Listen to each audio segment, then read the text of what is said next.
والصلاة والسلام على سيد الأنبياء والمرسلين أما بعد فأعوذ بالله من الشيطان الرجيم بسم الله الرحمن الرحيم الحج أشهر معلومات فمن فرض فيهن الحج فلا رفث ولا فسوق ولا جدال في الحج وما تفعلوا من خير يعلمه الله وتزودوا فإن خير الزاد التقوى واتقون يا أولي الألباب صدق الله العظيم۔ احبابی وقار، آج ہمیں سورہ بقرہ کی آیت نمبر 197 پڑھنے کی سعادت حاصل ہو رہی ہے۔ اس آیت مقدسہ میں بھی خالق ارض و سماوات نے حج کے احکامات بیان فرمائے، اور بالخصوص حج کے ایام میں ہر قسم کی فحش کلامی، گناہ سے اور لڑائی جھگڑے سے اپنے آپ کو محفوظ رکھنے کی تنبیہ فرمائی۔ ارشاد فرمایا الحج اشہر معلومات، حج کے مہینے معروف ہیں، حج کے مہینے معروف ہیں، معلوم ہیں۔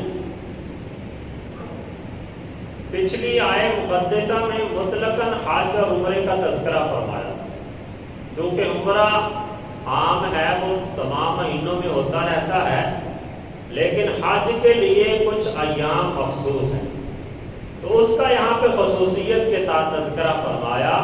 الحج اشہر معلومات، کہ حج کے مہینے معلوم ہیں، مشہور ہیں، معروف ہیں۔ حج کے مہینے ہیں کون سے؟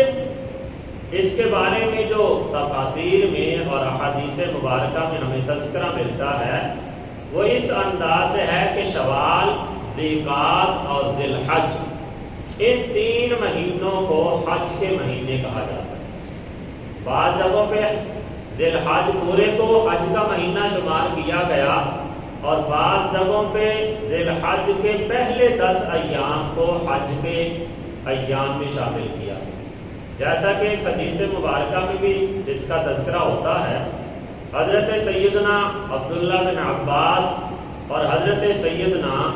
عبداللہ بن زبیر رضی اللہ تعالی عنہم، آپ کا بھی یہی موقف ہے۔ اسی طرح امام اعظم ابو حنیفہ اور امام مالک علیہ رحمہ، آپ سے بھی یہ روایت ملتی ہے کہ آپ نے بیان فرمایا کہ شوال، ذوالقعدہ اور ذوالحجہ کے 10 دن یہ حج کے مہینے، یعنی جو اللہ نے ارشاد فرمایا الحج اشہر معلومات، حج کے مہینے معلوم ہیں، معروف ہیں، تو وہ کون کون سے مہینے ہیں اس کے بارے میں فرمایا کہ شوال، ذوالقعدہ اور ذوالحج کے پہلے 10 دن یہ حج کے مہینے۔ اب عام طور پہ حج ہوتا تو ذوالحج کے مہینے میں ہی ہے، اور وہ بھی 8 ذی الحج سے اس کے احکامات شروع ہوتے ہیں، تو شوال کو حج کے مہینوں کے اندر اور ذیقعد کو حج کے مہینوں میں اس لیے بیان فرمایا۔ مفسرین کرام اس کی تفسیر کرتے ہوئے بیان فرماتے ہیں کہ عام طور پہ جو لوگ حج کے لیے روانہ ہوتے تھے وہ شوال کے مہینے سے روانہ ہونا شروع ہو جاتے تھے، کہ رمضان شریف اپنے گھروں میں گزارا اور جیسے ہی رمضان ختم ہوا تو لوگ حج کے لیے روانہ ہونا شروع ہو جاتے تھے۔ اور دوسری بات یہ بھی بیان فرمائی کہ شوال کا جو مہینہ ہے اس مہینے سے حج کا احرام باندھنا بلا کراہت جائز ہے۔ اس سے پہلے بھی بعض علماء نے باندھنے کی اجازت دی، لیکن اسے کراہت کے درجے میں لیا، لیکن جو شوال کا مہینہ ہے اس مہینے سے حج کے احرام باندھنے کو بلا کراہت جائز قرار دیا، تو اس بنیاد پر انہیں حج کے مہینے قرار دیا گیا کہ شوال، ذیقعد اور ذی الحجہ کے پہلے جو 10 دن ہیں یہ حج کے مہینے شمار ہیں۔ پھر اللہ جل شانہ نے ارشاد فرمایا فمن فرض فیہن الحج فلا رفث ولا فسوق ولا جدال فی الحج، تو فرمایا جو شخص ان مہینوں میں اپنے اوپر حج کو لازم کر لے، اپنے اوپر حج کو فرض کر لے، تو حج کے ایام میں نہ تو عورتوں سے جماع وغیرہ کی گفتگو کرے، نہ کسی بھی قسم کا گناہ کرے، اور نہ ہی لڑائی جھگڑے والا کوئی کام کرے۔ یہ 3 کام سر فہرست یہاں پہ منع کیے گئے کہ جب کسی بندے نے حج کے لیے احرام باندھ لیا تو اس کے لیے فرمایا کہ وہ خواتین کے ساتھ جو جماع کی یا اس طرح کی کوئی بھی فحش کلامی کرنے کی انہیں اجازت نہیں ہے۔ دوسرے نمبر پر کسی بھی قسم کا گناہ چاہے وہ کیسے بھی درجے کا ہو، اس سے بندے کو ہمیشہ، ویسے تو ہمیشہ ہی محفوظ رہنا چاہیے، لیکن حج کے ایام میں بالخصوص اس کے لیے تنبیہ فرمائی کہ بندہ حج کے ایام میں ہر قسم کے گناہ سے اپنے آپ کو محفوظ رکھے۔ پھر اسی طرح لڑائی جھگڑا کرنا، چھوٹی چھوٹی باتوں پہ تیش کلامی کے اندر آ جانا، یہ چیزیں ویسے بھی اپنی پوری زندگی کے لیے بری ہیں، لیکن حج کے ایام میں خصوصیت کے ساتھ اس کا تذکرہ فرمایا کہ جب بندہ حج کے لیے احرام باندھ لے تو نہ تو وہ جماع وغیرہ کی گفتگو کرے،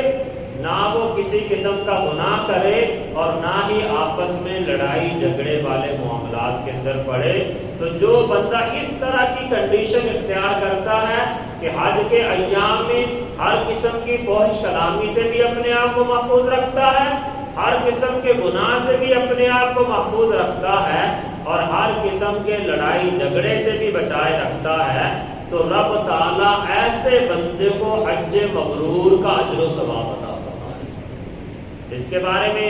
احادیث کے اندر بھی تذکرہ ہوتا ہے، مفسرین کرام نے بھی بیان فرمائے سے کہ حج کا احرام باندھنے سے لے کر مناسک حج مکمل ہونے تک جو شخص بھی ان برے کاموں سے بچا رہا اس کا حج حج مبرور کہلائے، یعنی اسے اللہ تعالیٰ حج مبرور کا اجر و ثواب عطا فرمائے۔ اسی طرح ایک حدیث مبارکہ حضرت سیدنا ابو ہریرہ رضی اللہ تعالیٰ عنہ سے مروی ہے، آپ بیان فرماتے ہیں حضور نبی کریم رؤوف الرحیم صلی اللہ تعالیٰ علیہ وسلم نے ارشاد فرمایا کہ جس بندے نے بیت اللہ شریف کا حج کیا اور حج کے دوران اس نے فحش باتیں نہیں کی، اس نے فسق نہیں کیا، اور اپنے گناہوں سے وہ بچا رہا، گناہ والے کاموں سے بھی، گناہ والے کاموں کے اندر بھی وہ ملوث نہیں ہوا، تو نبی علیہ السلام نے ارشاد فرمایا کہ وہ اپنے سابقہ گناہوں سے اس طرح پاک اور صاف ہو جاتا ہے جس طرح آج ہی ماں کے پیٹ سے پیدا ہوا۔ جو بندہ فحش کلامی سے، لڑائی جھگڑے سے، اس طرح کے معاملات سے حج کے ایام میں بالخصوص بچتا ہے تو رب تعالیٰ اس کی برکت سے اور حج کے توسل سے بندے کے سارے گناہوں کو معاف فرما کر اسے بالکل پاک اور مبرہ فرما دیتا ہے۔ تو احباب کی بقا، اس سے ہمیں سر فہرست یہ پتہ چلتا ہے کہ حج کے ایام میں بندے کو ہر قسم کی بری چیز سے اپنے آپ کو محفوظ رکھتے ہوئے اللہ تعالیٰ کی عبادات کی طرف اپنے آپ کو مبذول کرنا یہ لازم ہوتا ہے۔ پھر آگے اللہ جل شانہ نے ارشاد فرمایا وَمَا تَفْعَلُوا مِنْ خَيْرٍ يَعْلَمْهُ اللَّهُ، اور جو بھی تم اچھا کام کرو گے رب تعالیٰ اسے جانتا ہے۔ یعنی پہلے تو برے کاموں سے منع فرمایا اور اب یہ ساتھ تنبیہ فرمائی کہ تم برے کاموں سے بچے رہو اور اچھے کام کرتے رہو، کیونکہ تم چھوٹے سے چھوٹا بھی اگر اچھا کام کرو گے، چھوٹی سے چھوٹی بھی نیکی کرو گے تو وہ رب تعالیٰ کی بارگاہ سے چھپی نہیں ہوگی، بلکہ اللہ کی بارگاہ میں تم اس کا اجر و ثواب پاؤ، کیونکہ رب تعالیٰ دلوں کے رازوں کو بھی جانتا ہے۔ اگر بندے کے دل کے اندر نیکی کا خیال بھی پیدا ہوتا ہے، بندہ نیکی کا ارادہ ہی کر لیتا ہے، تو رب تعالیٰ اس پر بھی بندے کو اجر و ثواب عطا فرمائے۔ پھر آگے ارشاد فرمایا وَتَزَوَّدُوا فَإِنَّ خَيْرَ الزَّادِ التَّقْوَىٰ وَاتَّقُونِ يَا أُولِي الْأَلْبَابِ، اور سفر خرچ تیار کرو، اور ساتھ فرمایا بہترین سفر خرچ تقویٰ ہے، اور اے عقل والو مجھ ہی سے ڈرتے رہو۔ یہاں پہ جب بھی بندہ کسی سفر کے لیے روانہ ہوتا ہے تو اسے سفر کے لیے زیادہ راہ چاہیے ہوتا ہے۔ زمانہ قدیم کے اندر روایات کے اندر آتا ہے کہ جب یمن کے لوگ حج کرنے کے لیے نکلا کرتے تھے تو یہ حج کے لیے نکلتے وقت اپنے ساتھ کسی قسم کا زیادہ راہ نہیں لیتے، کھانے پینے والی اشیاء دیگر جتنی بھی اشیاء ہوتی تھی وہ نہیں لے کے جاتے تھے، اور اظہار یہ کرتے تھے کہ ہم اللہ کی ذات پہ توکل کرتے ہیں، کہ ہمیں اللہ کی ذات پہ توکل ہے، اس لیے ہم زیادہ راہ وغیرہ کچھ نہیں لے کے جائیں گے، ہمارے سارے انتظامات خود ہی ہو جائیں گے۔ لیکن ہوتا یہ تھا کہ جب وہ رستے میں ہوتے تھے، رستے کے معاملات تو بعض اوقات طے ہو جاتے ہیں، لیکن جب وہاں پہ حدود حرم کے اندر پہنچتے تھے پھر انہیں لوگوں سے سوال کرنا پڑتا تھا، کھانے پینے والی اشیاء کے لیے، دیگر اشیاء کے لیے تو انہیں سوال کرنا پڑتا تھا۔ تو رب تعالیٰ نے اس بات سے منع فرمایا، رب تعالیٰ نے تنبیہ فرمائی کہ جب بھی تم نے حج کے لیے نکلنا ہے یا کسی بھی سفر کے لیے روانہ ہونا ہے تو ارشاد فرمایا بَتَزَوَّدُوا، اس سفر کے لیے تم زیادہ راہ اکٹھا کرو، زیادہ راہ اپنے ساتھ لے کے جاؤ۔ فَإِنَّ خَيْرَ الزَّادِ التَّقْوَىٰ، اور ساتھ تنبیہ فرمائی کہ سب سے بہترین زیادہ راہ تقویٰ ہے، کہ بندہ اپنے دل کے اندر تقویٰ کی دولت سجائے رکھے۔ اور ایک تفسیر اس کی فقہاء نے یہ بھی بیان فرمائی کہ یہاں پہ تقویٰ سے مراد یہ ہے کہ بندہ کسی کے سامنے سوال کرنے سے اپنے آپ کو بچائے۔ یقیناً جب وہ زیادہ راہ نہیں لے کے جائے گا تو اسے پریشانی کا سامنا کرنا ہوگا، اور جب وہ زیادہ راہ اپنا ساتھ لے کے جائے گا تو پھر اسے وہاں پہ جا کے کسی کے سامنے ہاتھ نہیں پھیلانا پڑے گا، اس کے پاس اپنی ساری اشیاء موجود ہیں، وہ عفت اور پاک دامنی کے ساتھ اپنی ساری چیزیں استعمال کرتا رہے گا۔ اور ساتھ یہ تنبیہ فرمائی وَاتَّقُونِ يَا أُولِي الْأَلْبَابِ، اے عقل والوں مجھ ہی سے ڈرتے رہنا، کسی اور چیز کا خوف اپنے دلوں کے اندر نہ بسانا، بلکہ فرمایا میرا ہی خوف اپنے دل میں بسائے رکھنا۔ تو اس آیے مقدسہ کی دو تفسیریں فقہاء نے بیان کی، ایک تفسیر تو ظاہری سفر کے لیے زیادہ راہ کا اختیار کرنا اور لوگوں سے سوال کرنے سے بچنا، اور دوسری تفسیر مفسرین کرام نے یہ بیان فرمائی کہ زیادہ راہ سے مراد یہ ہے کہ بندہ دنیا سے آخرت کی طرف جو سفر کرتا ہے تو آخرت کے لیے زیادہ راہ تیار کر کے جائے، اور آخرت کے لیے زیادہ راہ تیار کرنے سے مراد یہ ہے کہ بندہ اپنی دنیا کی زندگی اللہ تعالیٰ کے احکامات کے مطابق گزارے، وہ نیکیاں کرے، اچھے اعمال کرے۔ جب وہ اچھے اعمال کرتا جائے گا تو اس کی آخرت کے لیے زیادہ راہ اللہ کی بارگاہ میں جمع ہوتا چلا جائے گا، اور جب یہ میدان محشر میں پہنچے گا تو پھر اس کے لیے نیکیوں کے انبار لگے ہوں گے، جنت کے اندر اس کے لیے محل تیار ہوں گے، یعنی بہترین قسم کا زیادہ راہ رب تعالیٰ نے اس بندے کے لیے تیار کر کے رکھا ہوگا۔ تو ہمیں بھی چاہیے کہ ہم اس آیہ مقدسہ کی جس طرح ظاہری تفسیر پہ عمل کرتے ہیں کہ جب بھی ہم میں سے کسی بھی سفر پہ روانہ ہوتا ہے تو ہماری کوشش ہوتی ہے کہ ہم اپنا زیادہ راہ ساتھ لے کے جائیں تاکہ ہمیں وہاں پہ جا کے کوئی پریشانی نہ بنے۔